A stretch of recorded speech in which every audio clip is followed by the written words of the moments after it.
folks. During the day, he's busy acting in the forthcoming movie, A Bell for Adano. But tonight, he's just a big kid eagerly waiting for Christmas. The first Christmas Eve I remember, my grandma told me to go out on the porch and drag in the Yule log. The Yule log turned out to be Grandpa. The American Meat Institute presents William Bendix in The Life of Riley.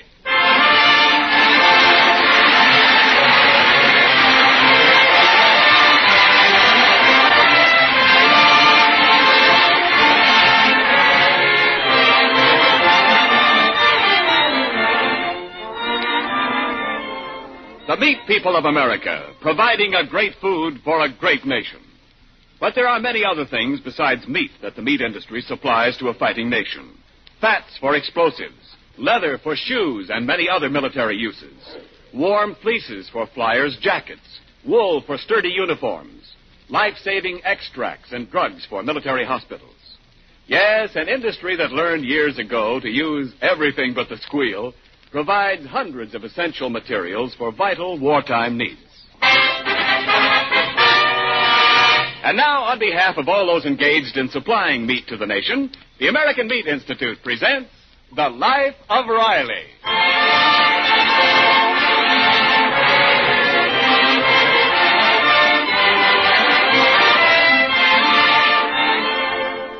Well, it's the week before Christmas, and all through the land, people are busy sending and receiving gaily wrapped packages. War worker Riley has just entered the living room of his California bungalow with 2 such packages in his arms. Well, what's that you got there, Riley? Christmas presents? Yeah, Dumpling, for me. Something I can really use. Oh, who gave them to you, Dad? A very good friend of mine. Me. See? How you like that? A new hat. How do I look? Well, don't you think those pork pie hats are a little too youthful for you? No. The man in the store said I got the perfect face for a pork pie hat. Oh, what's in the other package, Pop? Cigars. Oh, but Dad, your friend Waldo Benny always gives you cigars for Christmas. Yeah, I know, but the trouble with Waldo's cigars, I can't figure out how to smoke them and not be in the same room at the time. You're right, Pop. Yeah. The only way to get what you want for Christmas is to buy it yourself. Well, what's eating on you, Junior? Look what Aunt Henny sent me from Brooklyn. Earmuffs in California. Oh, well, cheer up. Maybe Uncle Baxter in Boston will send you some snow, huh? Junior, Aunt Henny's package is marked Do Not Open Until Christmas. I know. You knew, and you opened it? Oh, what's wrong? Junior, it's against the spirit of Christmas. Why, yes. You should have waited until Christmas morning when we all open our presents. Oh, gee. Besides, it ain't just the idea of opening a package. It's what's behind it. It shows you ain't got willpower. Oh, maybe not, but I just had to know what was in it. Peg, this boy don't take after me. No willpower. No, but he has got your good look. Now, that's sweet, Dumpling. I can't argue because it's true. Listen, Junior, you gotta develop willpower. Remember, life is just a bowl of cherries, which means there are lots of pits you can fall into. Only willpower can save you from the pitfalls. Oh, the door. I'll answer it. Anybody who ain't got willpower ain't fit to fight the battle of life. Now, take me, for instance. I got willpower. This morning at the plant, when Big Jim Anderson stepped on my foot on purpose with his 300 pounds, I had enough willpower not to punch him in the nose. Dad, it was a package for you. Here. For me? Hey, sure wrapped up pretty, isn't it? Oh, who's it from, Riley? It don't say, but according to the postmark, it comes from Walla Walla. Walla Walla? Let's see, who do I know in the South Pacific? Bob, Walla Walla's a city in the state of Washington. Oh, Walla Walla! Oh. Well, we don't know anybody in Walla Walla. Well, maybe some friend of Dad's moved to Walla Walla. Walla Walla. Who do I know? Who could it be? Riley, just because it comes from Walla Walla, you don't have to say everything twice.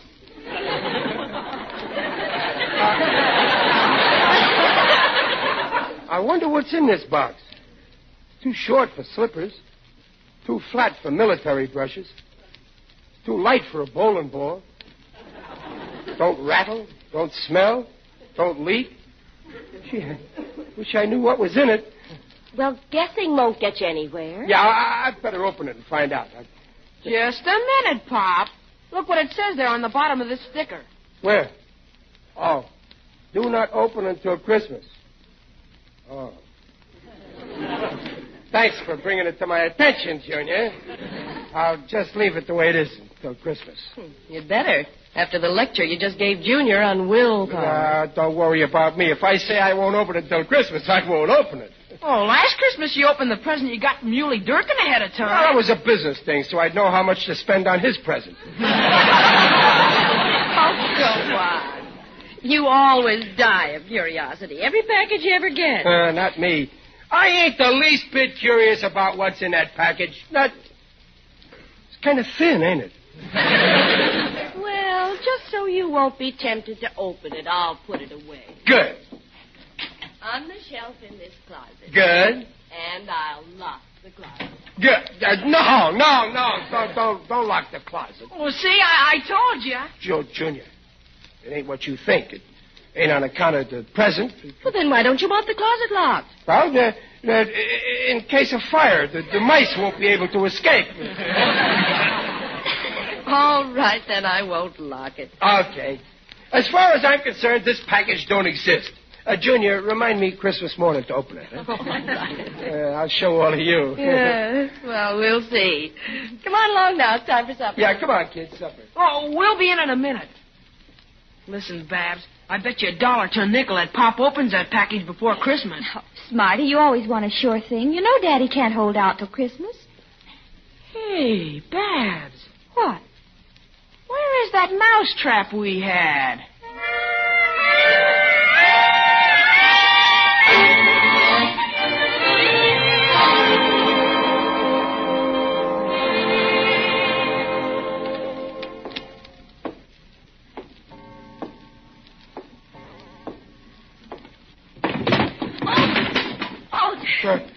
What's that? Oh, that's only me, Dumpling. Riley,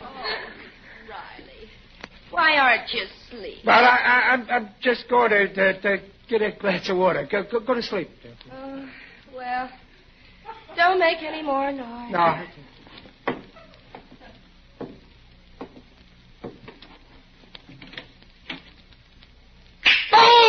Oh, my hand! Riley, what on earth's the matter? No. What's up, Pop? Turn on the light. Something's biting me. They won't let go. Get the... Riley, look, a mousetrap. A mousetrap. Junior, do you know anything about this? Oh, I was just trying to catch a mouse, Pop. I never thought you would go to the closet in the middle of the night. Well, that could happen to anybody. I was going for a glass of water, and I just happened to mistake the closet in the living room for the icebox in the kitchen.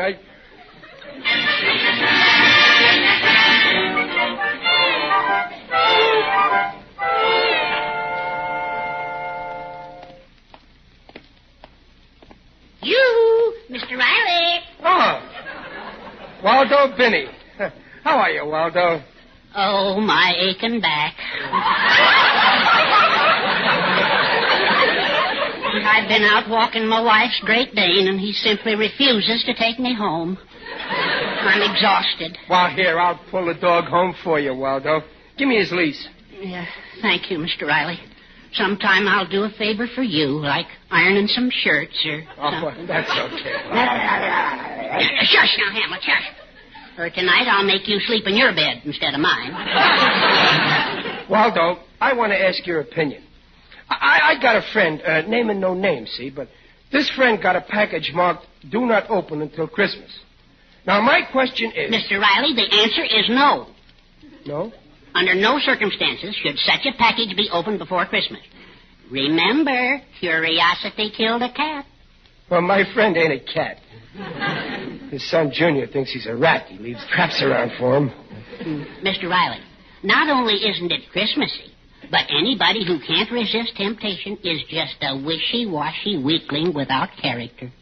That's what I say. Waldo. Waldo, I just got a brainwave. The package says do not open before Christmas, but it don't say do not look inside before Christmas. Well? Well, now, suppose somebody else opened this package. I won't do it. No, yeah, but suppose somebody did open it, and then my friend couldn't help finding out what was inside. That's true. Technically, he would be innocent. I would, huh? Say, you know, something like that happened in our house last year. This dog here opened a package marked do not open until Christmas. He did, huh? Yeah, and he just tore the wrapping paper to shreds. Well, I couldn't help finding out what was in it. You don't say. By the way, Waldo, how's about lending me this dog for a little while, huh? Why? Well, I ain't got a dog, and you know what you ain't got, you always miss. Yeah, that's true. Take me. I haven't got a son like you have. I'll lend you the dog. Oh, that's swell, Waldo. And sometime I'll lend you Junior.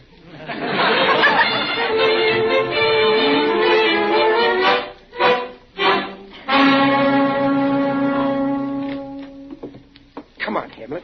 Come on, boy. Shh, Hamlet, quiet. Come on, in here in the living room. Come on. Yeah, boy. Now, you sit down right over here. Now, just let my hand out of your mouth. That's it. Now, I'm going to get something pretty for you to play with. Oh, that's Junior out. Who's there? Don't say a word, Hamlet. Now, listen, Pop. Look what I got for you. See the package? Yeah. Pretty little package, yeah. I'll put it down right here in front of you. I'll bet you're dying to know what's inside. You ain't the only one. Huh? Yeah, there's only one way to find out, huh, Hamlet? Go ahead, go on. If you feel like sicking anything, like a package, for instance, sick it. Go ahead, Hamlet. Go ahead, sick it. I'll see you later. I'm dreaming of a white Christmas with every Christmas. Oh, there you are, Dumpling. Oh, hello, dear. You back so soon? Yeah, I was over the Waldo Christmas. Riley, listen to that. I don't hear nothing. I hear a dog. Oh, it must be next door at Waldo's house. It's right in this house in the living room. No, Peg, wait. Don't bother looking. I tell you, it's next door now. Don't be silly. It's in the living room. Well, I wonder how he got in. Peg, my package. He'll get in the closet and tear open the package before Christmas. That would be horrible. Well, I never. Did he do it, Peg? I'm afraid to look. Well, you'd better. Open your eyes. But, Peg, I don't want to see what's in my package until... my box of cigars. He chewed up all my cigars. And look, my new hat. He's eating my hat. Stop it, you dog. Oh, Riley. This is no laughing matter. Well, cheer up. You're lucky. He didn't even touch your Christmas package.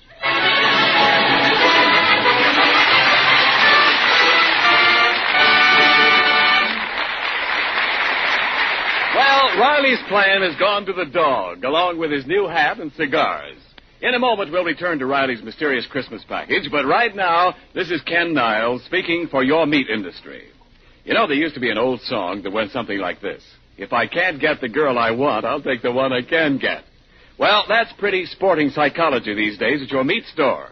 You're not always getting the exact cuts of meat you want, just when you want them. But listen, the meat industry is handling the greatest tonnage in history with a critical shortage of help. For instance, the number of hogs processed this year has set a new record. The fact remains that the needs of war often leave less choice of meat for the needs at home. Here's how Mrs. Niles is meeting the situation. She's introduced me to cuts of meat that are not only usually available, but are unusually good. Meat ideas I've never met before. Beef heart, stuffed with dressing, and that's some stuff. Beef brisket with vegetables. Hot tongue served with a snappy horseradish sauce. Beef stew, or any of the stews, including our old friends' lamb or mutton stew. Anyway, you know it by now, but I'll say it again. All meat, regardless of kind or cut, contains the same highest quality protein. So we say meat is a yardstick of protein foods because meat measures up to every protein need.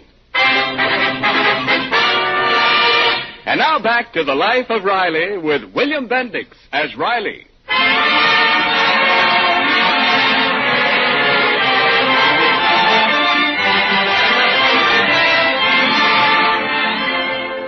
Well, the package Riley got, labeled "Do Not Open Till Christmas," still remains intact. So far, he has not broken his vow to the family. But with a full week left to go before Christmas, our hero's patience is near the breaking point. Right now, he's studying a big book, reading off names. Yarbo, Yerbert, Yuccolini, Yuzzy. Riley, what are you mumbling about in here? What's that big book? Zeb, Zacko, Zeb. Oh, this dumpling, this is the city directory of Walla Walla. Oh, are you still trying to find out who sent you that package? No, I'm just reading this for pleasure. Zibolovsky, Zizimo. It's nice to know your fellow Americans, you know. Well, I wish all I had to do was read about who lives in Walla Walla. Zootboot, Zaugu, Zuz. No, I don't recognize the faces of any of these names. I give up. I ain't going to think about that darn package. Who's there? It's Digby Odell, the friendly undertaker. Well, if it ain't my favorite undertaker. How are you, Digger? Greetings, Riley. You're looking well.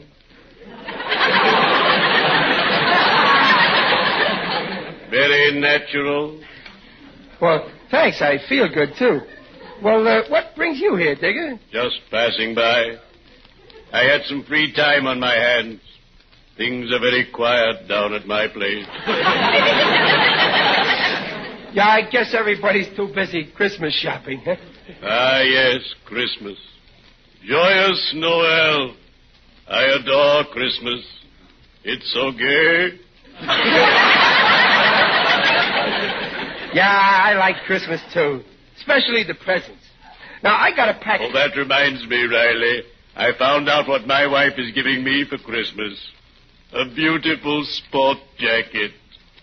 Sport jacket, huh? What color? Black.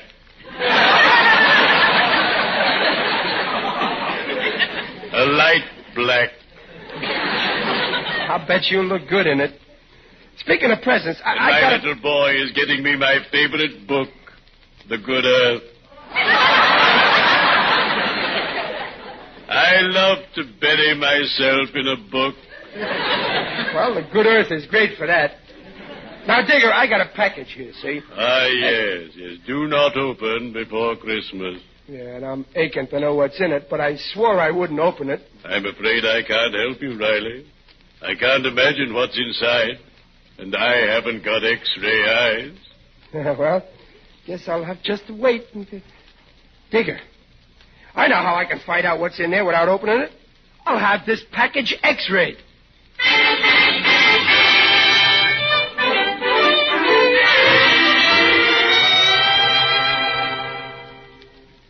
Yes, sir. What is it you wish? Well, nurse, I'd like to see this Professor Geeko. Oh, the professor's out just now. Can I help you? Well, I seen an ad in the paper where it says for $2.50 you can get an X-ray, fluoroscopic treatment, electrolysis treatment, scalp massage, and free parking. Yes, that's the professor's ad. Well, all I want is the X-ray. Certainly. Your name? Chester A. Riley. Very well, Mr. Riley. Now you go behind that screen and take your clothes off. Well, sure. No.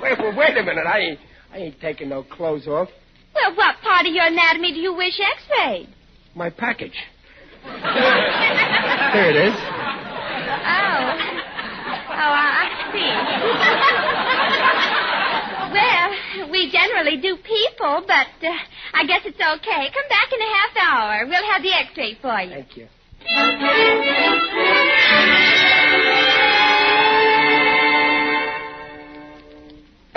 Pardon me. The nurse said... The nurse is out. I am Professor Geeko. Can I help you? Well, I had an X-ray taken. The name is Chester Riley. Chester Riley. Yeah. Well, I'll see if I can find the plate in this file. Now, let's see. J. Johnson, K, King, L. Oh, here's my lunch. P,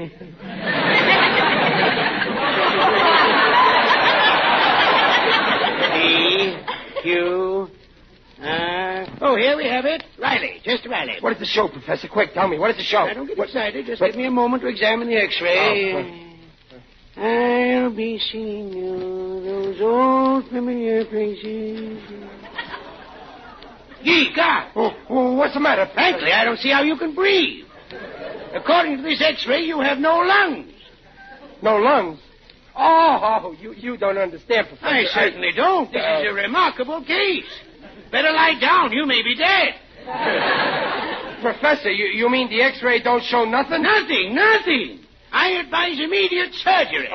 Listen, Professor, I don't need nothing taken out of me. You're right. You need something put in. Now, when can we operate? Well, not right now, Professor. As far as my anatomy goes, I got a motto which says, do not open until Christmas.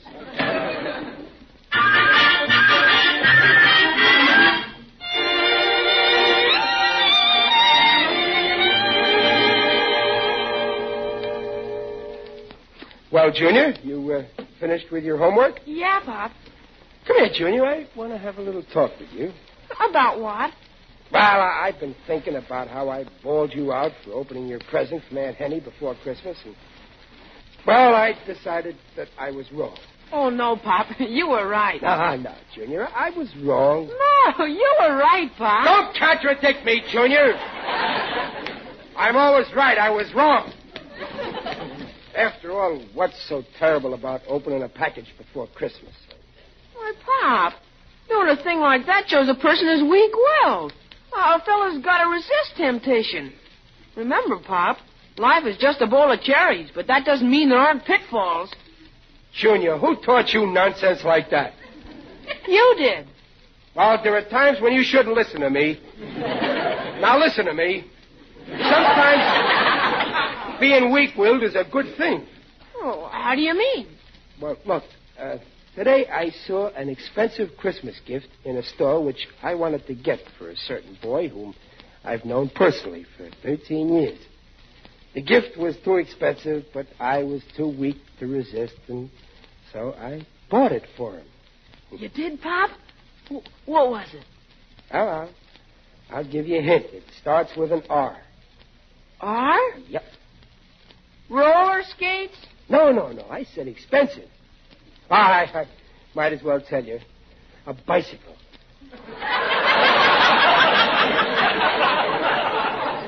A bicycle? Oh, boy, you...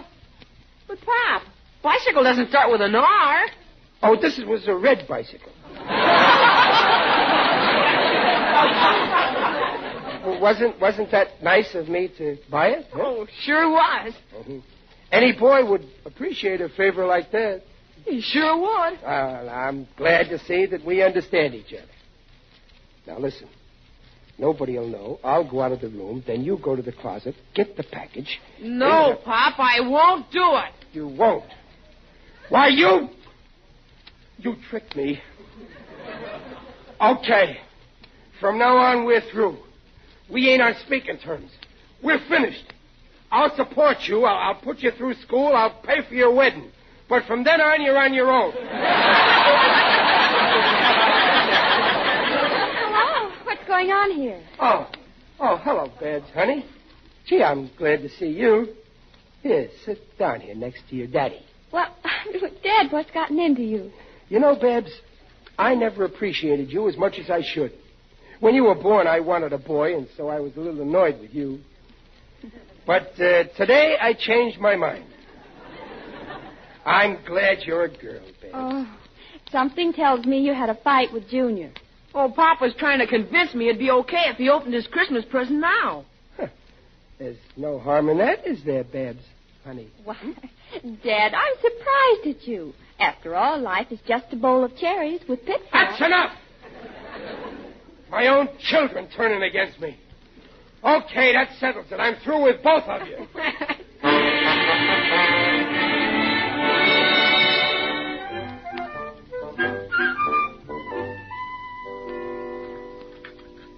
How's the roast, Riley? Good. Peg, please tell your son to pass the salt. What? Well, Riley, what? Tell your daughter to do the same with the pepper. What's going on here? Did you children have a fight with your father? No, Mom, he just asked me. Junior. Well, he wanted I did not. I did not ask you to open my present for me. Oh, so that's it. Well, Riley, look. For heaven's sake, will you do me a favor and open that present? no, I got willpower. Please.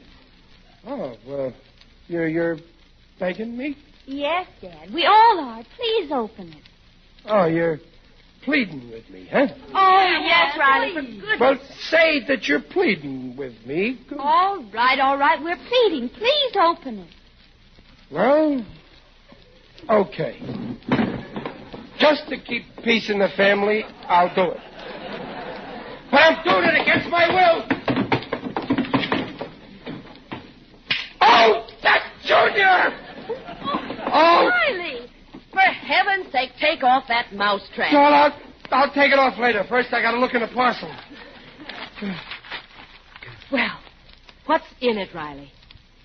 Well, tell us, Dad. What is it? Nothing. It's full of nothing. No, Pop, look. There's something at the bottom. A card. Well, let me see. There's writing on it. It says, "Dear friend, if you succumb to temptation and open this package before Christmas, you have absolutely no willpower. Send $2 immediately to Professor Ludwig Stefanati, Box 27, Walla Walla, for his famous book entitled How to Develop Your Willpower."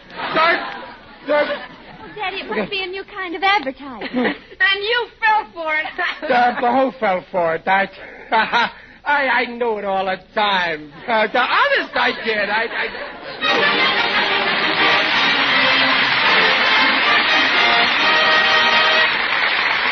The Rileys will be back in just a moment.